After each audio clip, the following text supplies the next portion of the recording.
ఆశ నిగ్రహం. ఇవి మనిషిలో ఉండాల్సిన లక్షణాలు. ఇవన్నీ కూడా మనిషికి ఎంతో అవసరం. అందుకే బైబిల్ గ్రంథంలో ఎప్పుడు ఏది మనిషిని ఇచ్చిన బట్టి వారి యొక్క అభిష్టాన్ని బట్టి వ్రాయలేదు. బైబిల్ గ్రంథాన్ని సుమారుగా 40 మంది రాశారు. రాసిన ప్రతి ఒక్కరు కూడా పరిశుద్ధాత్మ ప్రేరణతో రాశారు, దేవుని యొక్క సహాయంతో రాశారు. వారిని ఇచ్చిన బట్టి, వారి బుద్ధిని బట్టి వ్రాయబడిన లేఖనాలు కాదు. కాబట్టి ఇక్కడ సహజంగా మనిషిలో కోరికలు అనేది సహజం. ప్రతి మనిషిలో కోరికలు అనేవి సహజం. ఆశలు ఉంటాయి, కోరికలు ఉంటాయి. ఇవన్నీ తీర్చుకోవడానికి మనిషి ఆతృత పడుతూ ఆరాటపడుతూ ఉంటాడు సమాజంలో. ఇది మనకి కూడా, ఈ సందర్భాలు మనకి కూడా వర్తిస్తాయి. కానీ ప్రతి మనిషిలో కొన్ని కోరికలు, ఆ కోరికలు, ఆశలు, ఆ ఆశలన్నీ తీర్చుకోవటానికి పరుగెడుతున్నటువంటి తరుణంలో ఒక సామెత ఈ లోకంలో ఉంది. కోరికలే గుర్రాలైతే, కోరికలే గుర్రాలుగా ఎందుకు పోల్చారు అంటే, మనలో ఉన్న కోరికలు పరిగెడుతూ ఉంటాయి, ఆ కోరికలు పరుగులు తీస్తూ ఉంటాయి. అందుకే ఈ సామెతనే లోకంలోనికి వచ్చింది, కోరికలే గుర్రాలైతే. కాబట్టి పిల్లరా, మనిషి ఏం కోరుకుంటాడంటే, ప్రధానంగా ఈ లోకంలో జీవించడానికి తనకున్నటువంటి ఆయుష్ కాలాన్ని బట్టి 60-70 సంవత్సరాలు సగటు మనిషి జీవితం అనుకుంటే, ఈ 60-70 సంవత్సరాల్లో మనిషి కోరుకునే కోరికలు సహజంగా ఎలా ఉంటాయి అంటే, నేను సుఖంగా ఈ లోకంలో జీవించాలని, అంతేకాదు నేను ఎంతో డబ్బును సంపాదించాలని, లేదంటే నేను ఉండటానికి మంచి అందమైన ఒక భవంతిని కట్టుకోవాలని, లేదంటే ధనాన్ని సమకూర్చుకోవాలని, ఆస్తిని సంపాదించాలని, ఇలా మనిషికి అనేకమైన కోరికలు ఉండటంలో తప్పెంత మాత్రము లేదు. కానీ కోరికలు అనంతం, కోరికలు అనంతం. ఒకటి తీరిందనుకోండి, మరి ఒకటి మనకి బుద్ధి పుడుతూనే ఉంటుంది.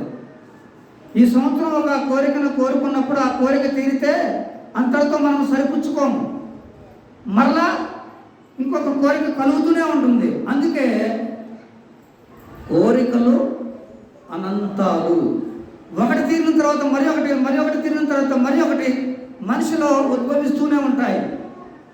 ఆ కోరికలను మనం ఎలా అణుచుకోవాలో బైబిల్ గ్రంథంలో మనకి దేవుడు మనకు వ్రాయించాడు. అందుకే ఇక్కడ ఆశా నిగ్రహం గురించి మాత్రం మాట్లాడుకుందాం. చదవబడినటువంటి లేఖన భాగంలో చాలా ఉన్నాయి. అన్నిటిలో కంటే ఈ యొక్క ఉదయకాల సమయంలో దేవుడు మనతో వాక్యంతో మాట్లాడదలిచాడు ఈ ఉదయకాల సమయంలో. కాబట్టి ప్రియులరా, ఆత్మ ఫలములోని ఉన్నటువంటి ఆంతర్యాన్ని మనం ఆలోచిస్తే ఆశా నిగ్రహం గురించి మనము కొద్ది నిమిషాలు ధ్యానం చేసుకుందాం. చూడండి, సామెతల గ్రంథము 16వ అధ్యాయము 32వ వచనంలో, సామెతల గ్రంథము 16వ అధ్యాయము 32వ వచనంలో ఒక మాట వ్రాయబడింది. పరాక్రమశాలి కంటే దీర్ఘశాంతము గలవాడు శ్రేష్ఠుడు, పట్టణము పట్టుకొను వాని కంటే తన మనసును స్వాధీనపరుచుకొనువాడు శ్రేష్ఠుడు. ఇక్కడ శ్రేష్ఠతను గురించి చెప్తూ ఉన్నాడు, మనసుల గురించి చెప్తూ ఉన్నాడు. మనసును ఏం చేయాలంట? మన స్వాధీనంలో ఉంచుకోవాలి. ఈరోజు ఆశా నిగ్రహం గురించి, మనలో అనేకమైనటువంటి ఆశలు ఉంటాయి, కానీ వాటిని అణుచుకోవటంలో, స్వాధీనపరుచుకోవటంలో మనిషి ప్రయాసపడాలి. కానీ మనిషి ఏం చేస్తున్నాడు? ఆ కోరికలనే పరిగెత్తిస్తూ ఉన్నాడు. అందుకే కోరికలు గుర్రాలైతే అలా అవద్దండి. అందుకే ఇక్కడ పరాక్రమశాలి కంటే దీర్ఘశాంతము గలవాడు శ్రేష్ఠుడు, పట్టణమును పట్టుకొని వాని కంటే తన మనస్సును, ఇక్కడ మనస్సును ఏం చేయాలంట? స్వాధీనపరుచుకోవాలి. అలాంటి వాడు శ్రేష్ఠుడు అంటున్నాడు. బైబిల్ గ్రంథంలో మనం చూస్తే ఒక పరాక్రమశాలి మనకు కనబడతాడు. ఎవరై అంటే గొలియాతు. అతను ఎలా ఉంటాడు? బహుభయంకరంగా ఉంటాడు. ఆకారంలో చూస్తే అజానుభావుడుగా ఉంటాడు. ఇశ్రాయేలీల జనమంతా యుద్ధానికి వచ్చినటువంటి యుద్ధ శూరులంతా ఏమవుతున్నారు? ఆ గొలియాతును చూసి డేరాల్లోకి వెళ్ళిపోతున్నారు, భయపడిపోతున్నారు. అంటే ఇక్కడ మనం యుద్ధం చేయాల్సిన అవసరం లేదు, కానీ మనస్సును స్వాధీనపరుచుకున్న వాడు శ్రేష్ఠుడు అంటున్నాడు.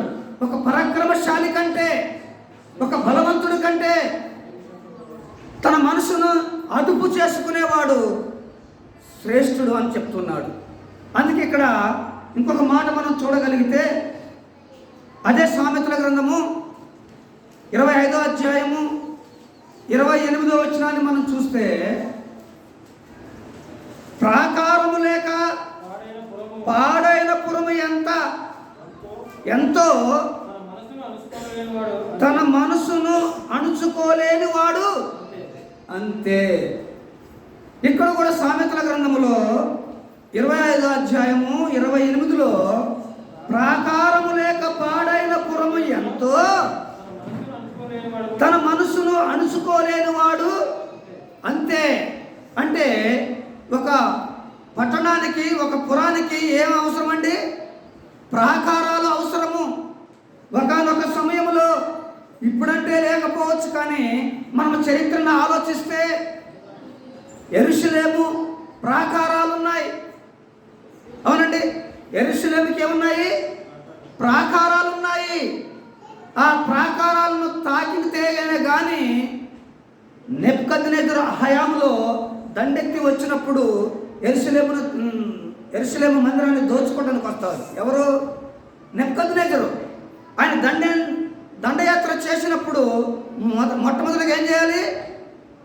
దాని చుట్టూ ఉన్న ప్రాకారాలని ధ్వంసం చేస్తే కానీ మందిరావరణంలోనికి రాలేడు.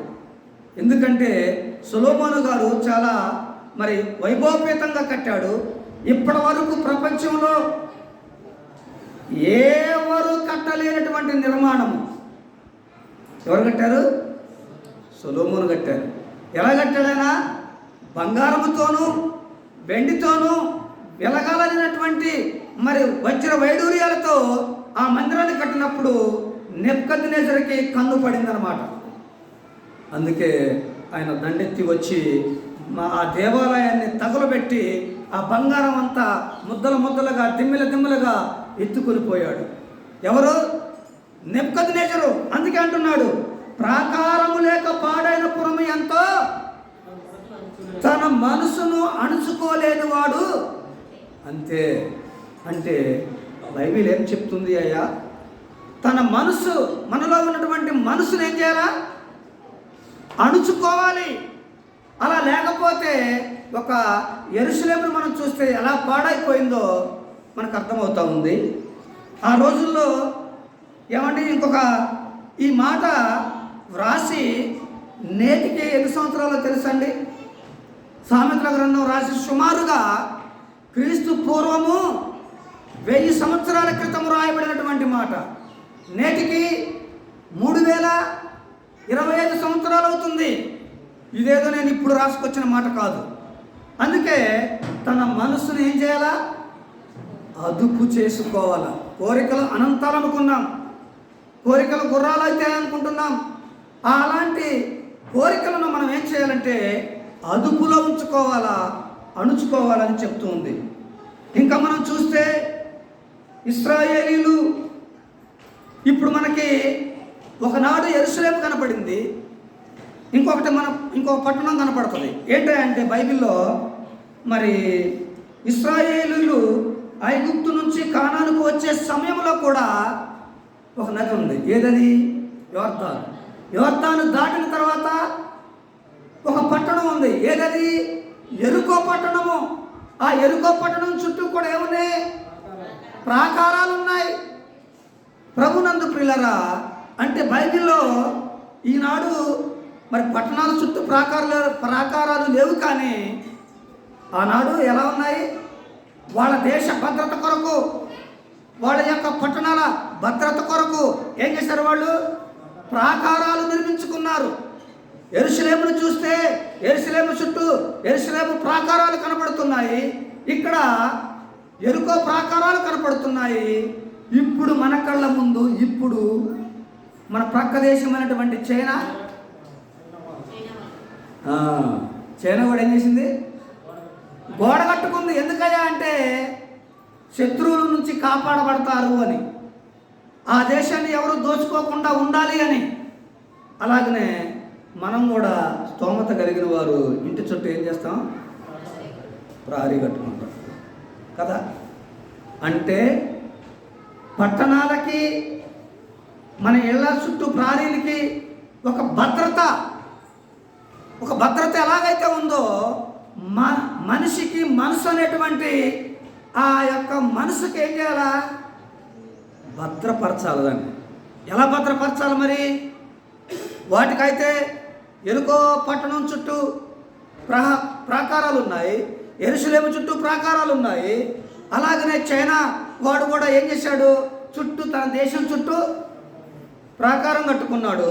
మరి మనము ఈరోజు మన మనసుకి ఏం కావాలా? ప్రాకారం ఉండాలా.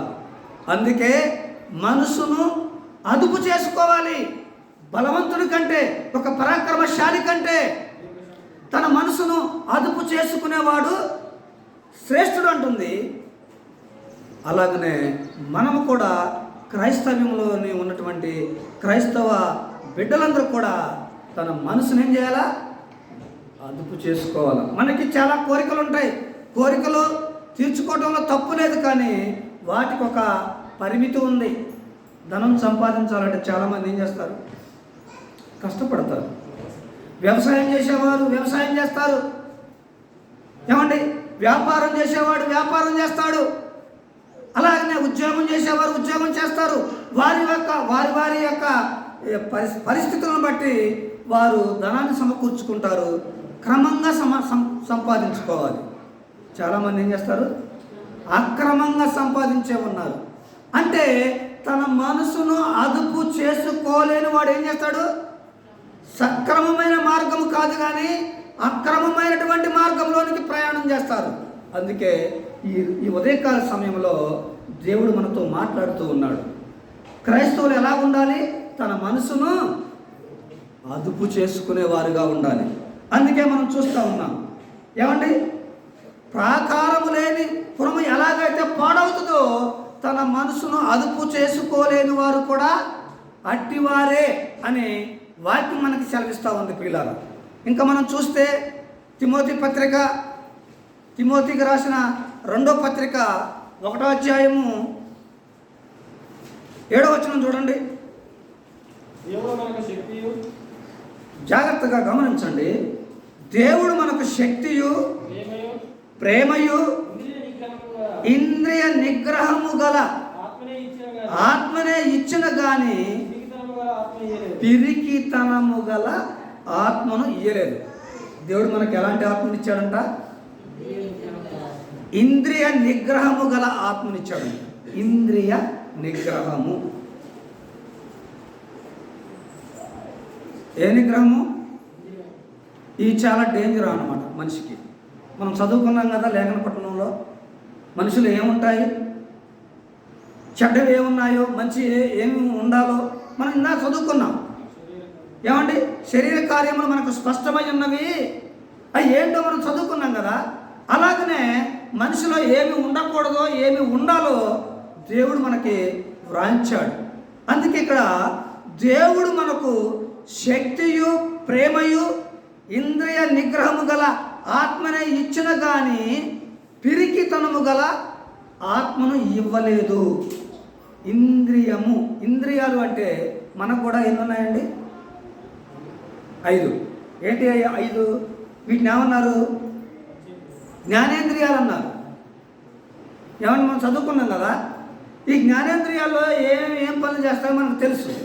ఏంటి అన్నప్పుడు మొదటిగా జ్ఞానేంద్రియాలు ఎన్ని? 5. అంటే 5లో 1 చెవులు, 2 కండ్లు, 3 ముక్కు, 4 నోరు, 5 చర్మము. అంటే వీటి అన్నిటిలో కల్లా సర్వేంద్రియం నయనం ప్రధానం అన్నారు పెద్దలు. ఏమన్నారండి?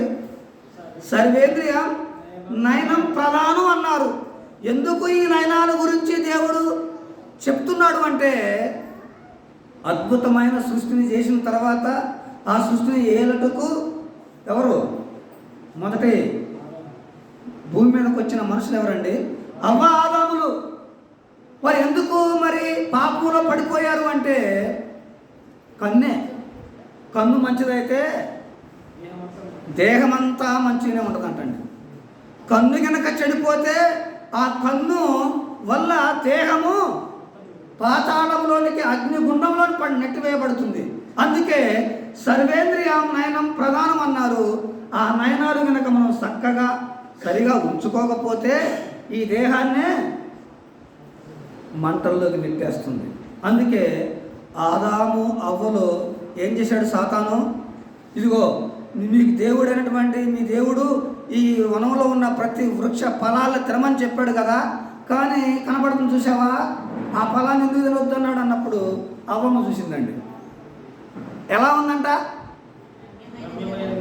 కంటికి ఎలా ఉంది? రమ్యమైనదిగా ఉంది, అందంగా కనపడింది. కంటితో చూసింది, దేహంతో పాపం చేసింది. అందుకే ఈ సర్వేంద్రియాల నిగ్రహ శక్తి మనిషికి చాలా అవసరము. కాబట్టి ప్రియమైనటువంటి వారులారా, ఇక్కడ మనం ఏం చేయాలంట? కంటిని అదుపులో ఉంచుకోవాలా. చాలామందికి నోటు దూరం ఉంటుంది. ఏమండి? మాట మాట్లాడితే మంచి ఉండదు. ఒక మాట ఉంది నోటికి కూడా. ఏమంది? నోరు మంచిదైతే ఊరు మంచిగా ఉంటుందంట. ఊరంతా మంచి, ఎక్కడ తిరిగి వచ్చినా ఏం బాధ లేదు. నోరు చెడ్డదైతే ఈపు దెబ్బలు కేడుస్తుంది. కాబట్టి మనం అన్నీ కూడా ఏం చేయాలి? అదుపులో ఉంచుకోవాలి. కాబట్టి పిల్లరా చూడండి, దీనికి మరి వీటన్నిటిని అదుపులో ఉంచుకోవడానికి దేవుడే పెట్టాడు కదండి కోరికలు. దేవుడే కదా పెట్టింది. మరి పెట్టినటువంటి దేవుడు వీటికి ఇరుగుడు ఏంటో చెప్పడా? ఉంటుంది కదా. కాబట్టి ప్రభునందు పిల్లరా మనం ఏం చేయాలా?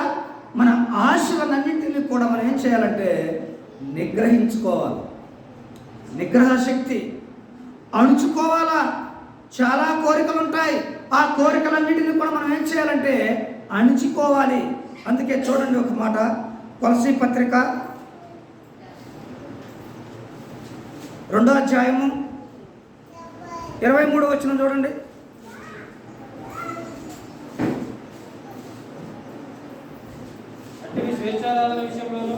కొలసీ పత్రిక అందరూ చేయండి.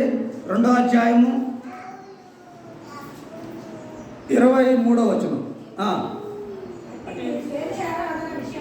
అట్టివి స్వేచ్ఛారాధన విషయములోను, వినయ విషయములోను, దేహ శిక్ష విషయములోను జ్ఞాన రూపకమైన ఎంచబడుచున్నవే గాని శరీరేచ్ఛ నిగ్రహము విషయములో ఏ మాత్రము ఎన్నిక చేయదగినవి కావు. ఇక్కడ అంటున్నాడు, చాలా మనిషి ఆత్మని నాశనానికి నడిపించేది ఏంటంట? శరీరము. ఈ శరీరాన్ని గురించి ఇక్కడ అపోస్తలుడైన పౌలు కొలసీలో ఉన్న వారికి రాస్తున్నాడండి. ఏమని? మరొకసారి చదవండి దాన్ని. అట్టివి స్వేచ్ఛారాధన విషయంలోను, వినయ విషయంలోను, దేహ శిక్ష విషయములోను జ్ఞాన రూపకమైనవని ఎంచబడుచున్నవే గాని శరీరేచ్ఛ నిగ్రహ విషయములో ఏ మాత్రమును ఎన్నిక చేయదగినవి కావు అంటున్నాడు. కాబట్టి పిల్లరా, శరీర నిగ్రహము కావాలి మనకి. శరీరము చాలా కోరుకుంటుందండి. శరీరము సుఖాన్ని కోరుకుంటుంది. శరీరం ఏం కోరుకుంటుంది? సుఖాన్ని కోరుకుంటుంది. మనం చర్చిలో 2 గంటలు ఉండడానికి మనకి ఎన్ని ఫ్యాన్లు ఉన్నాయి? 6 ఫ్యాన్లు ఉన్నాయి కదా. ఏం కోరుకుంటుంది శరీరము?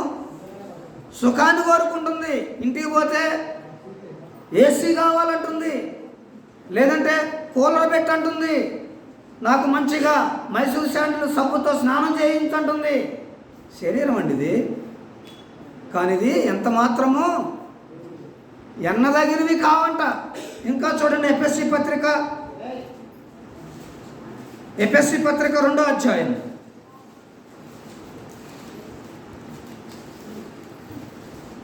ఎఫెసీ పత్రిక 2వ అధ్యాయము 3వ వచనం చదవండి. వారితో కలిసి మనమందరమును శరీరము యొక్కయు మనసు యొక్కయు కోరికలను నెరవేర్చుకొనుచు మన శరీరాశలను అనుసరించి మునుపు ప్రవర్తించుచు కడమ వారి వలె స్వభావ సిద్ధముగా దైవోగ్రతకు పాత్రులమై ఉంటిమి. ఇంకా అయినను దేవుడు కరుణా సంపన్నుడయుండి మనము మన అపరాధముల చేతను సచ్చిన వారమైండినప్పుడు సహితము మన ఎడల చూపిన తన మహాప్రేమ చేత మనలను క్రీస్తుతో కూడా బ్రతికించను. ఏమండి, మనం చచ్చిపోయిన వారమండి.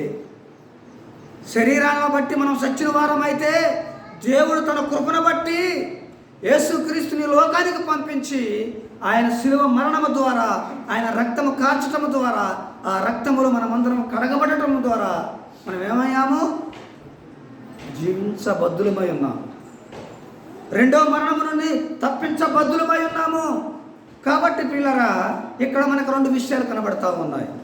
కొలసీ పత్రిక మనం చదివినప్పుడు శరీరము నిగ్రహించుకోవాలని చెప్తా ఉంది, శరీరాశల నుండి మనం దూరంగా ఉండాలని చెప్తా ఉంది. మరి ఎఫెసీ పత్రిక మనం చదువుతున్నప్పుడు మన మనసు యొక్క కోరికలను అణుచుకోవాలని చెప్తా ఉంది.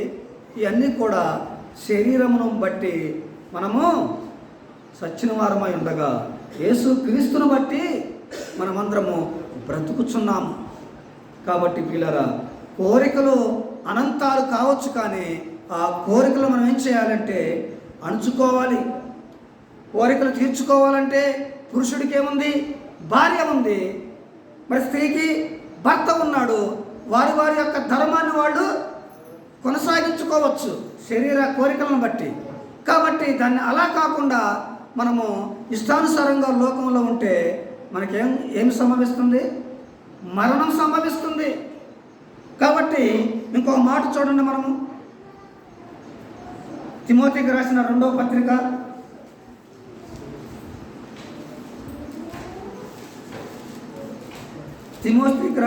పత్రిక 4వ అధ్యాయము 5వ వచనం.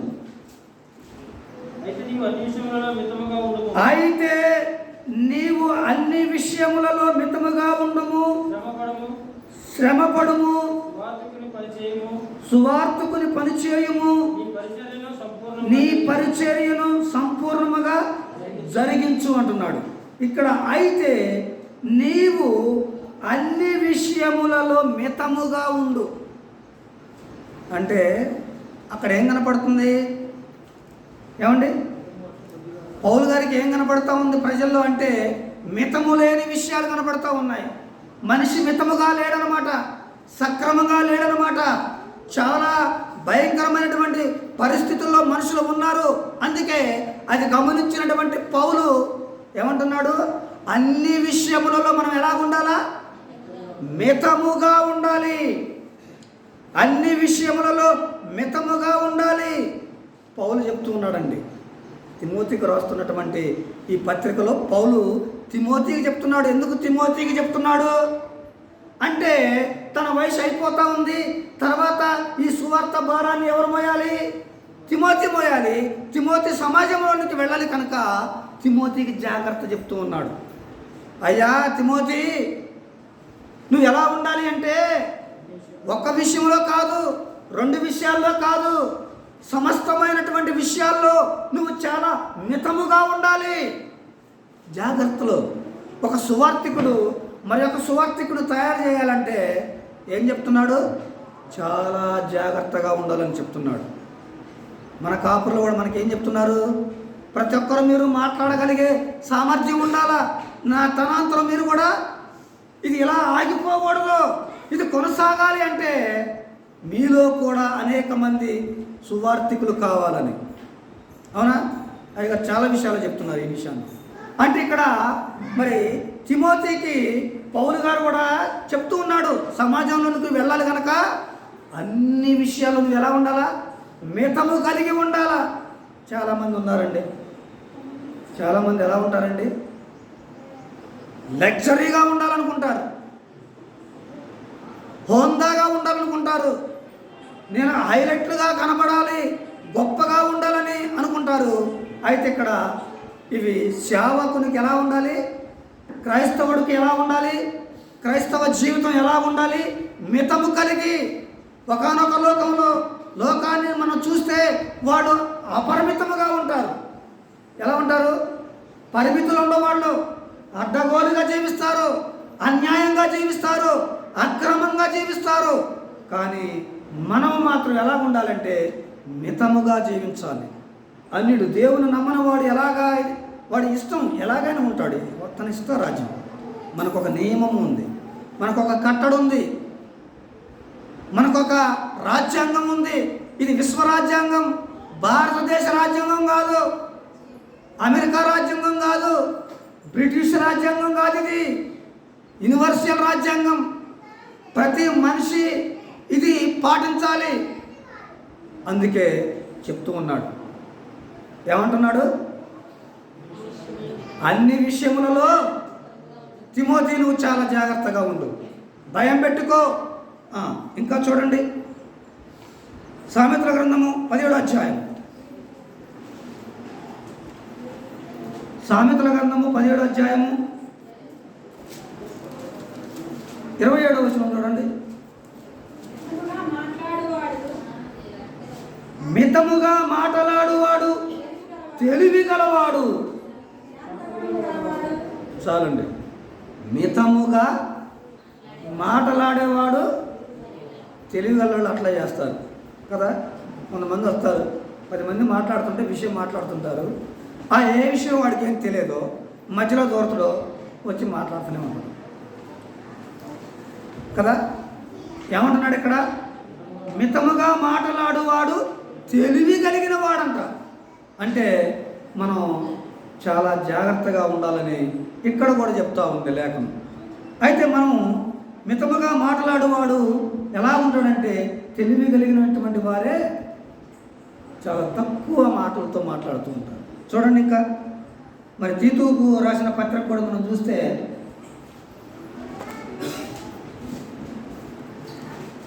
1వ అధ్యాయము 7-8 వచనాలు చూడండి. అపోస్తలుడైన పౌలు తీతుకు రాసిన పత్రిక 1వ అధ్యాయము 7-8 వచనాలు మనం చూస్తే, ఎందుకనగా అధ్యక్షుడు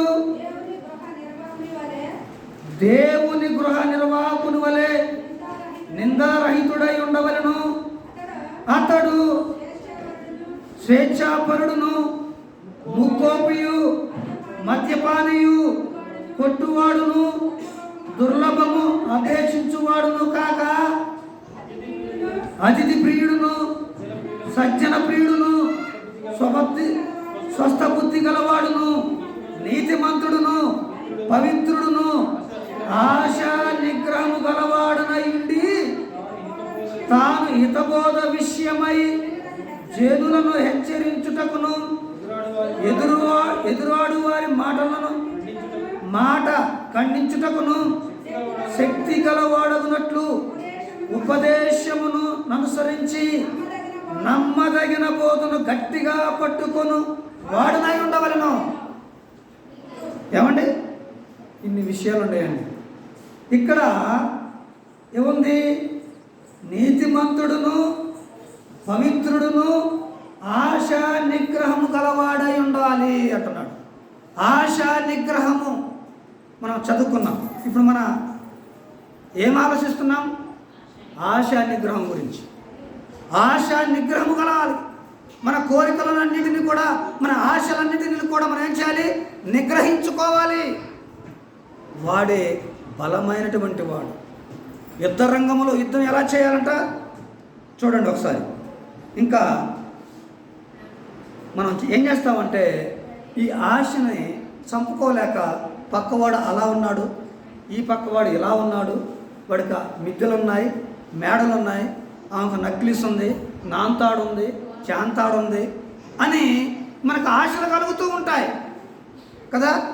అంటే క్రైస్తవ జీవితం ఎలా ఉండాలి? ఆశ నిగ్రహము కలిగి ఉండాలి. అది వాక్యం చెప్తా ఉంది. అందుకనండి బైబిల్లో మనము యోసేపును చూస్తే ఎలా ఉన్నాడు? ఆశ నిగ్రహం కలిగిన వాడు.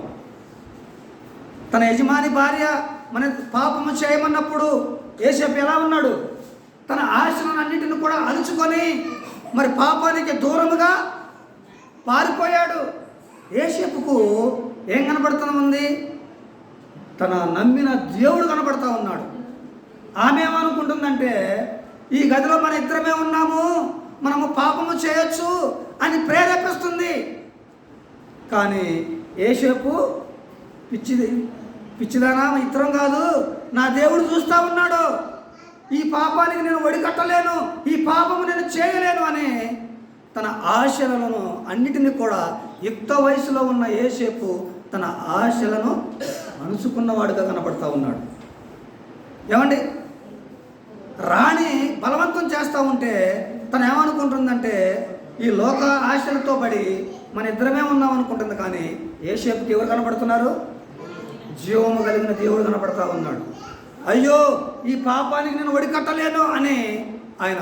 ఈనాడు యువత ఎలా ఉంది? ఈరోజు మనము మందిరంలో కూర్చున్న మన మనసు ఎలా ఉన్నది? మనం ఎలా ఉండాలి? ఎలా జీవించాలి? దినదినము వాక్యముతో దిద్దుబాటు కలిగి ఉండాలి.